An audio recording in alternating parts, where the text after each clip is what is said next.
The DBQ, or document-based question, is the first question you're going to see on the free response. Now, to do well in this part of the exam, you only have to do a couple of things. First, you have to read and study the question carefully. Then read and analyze a series of 7 documents they give you 15 minutes for. Then develop a complex thesis that specifically answers that question. Then write an outline. Then write an essay based on that outline in 45 minutes in a way that will complete a series of highly specific tasks so that you get one of each of 7 distinct points. And you have to do it all in 60 minutes. That's it. Now, don't worry. I've been helping students for almost 20 years on this test, and I'm going to show you each step of the process that you need to do to get the 7 points. Now, before we get started, there's a few general things to keep in mind about the DBQ. First, this is 25% of your total score. It's important.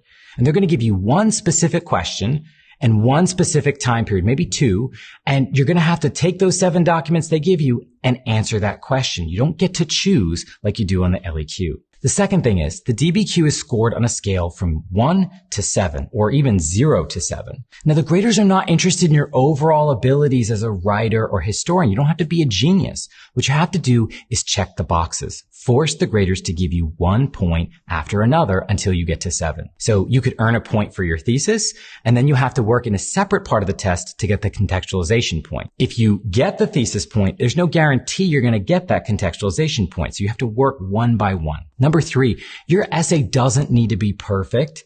The graders totally get it. This is the first draft. So if there's grammatical mistakes or a little mistake or detail that's wrong, they don't care. They want you to complete the tasks one by one and answer the question. Number 4, the DBQ is about the big picture of AP US history, not about every detail. And that's really good because if you know the key concepts and themes, you can apply them to any question. Number 5, the document in document-based question is not just text. They could show charts, graphs, pictures, anything that they want to and call it a document. So as you practice, you want to keep that in mind. How are you interpreting a photograph from the late 1800s? How do you interpret a chart from the early 20th century? As you get used to these different genres, you're going to be able to earn the points by analyzing these sources one by one.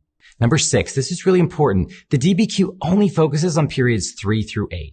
That means you're going to go from 1754 to 1980. Normally, they're going to specifically assign a date range by decades or the late part of a century, and you're going to be focused on that time period. The DBQ is intimidating. This is the part of the test my students have always dreaded the most. But as I show them how to get the points one by one, they become more confident, and for a lot of people, this is their favorite part of the test.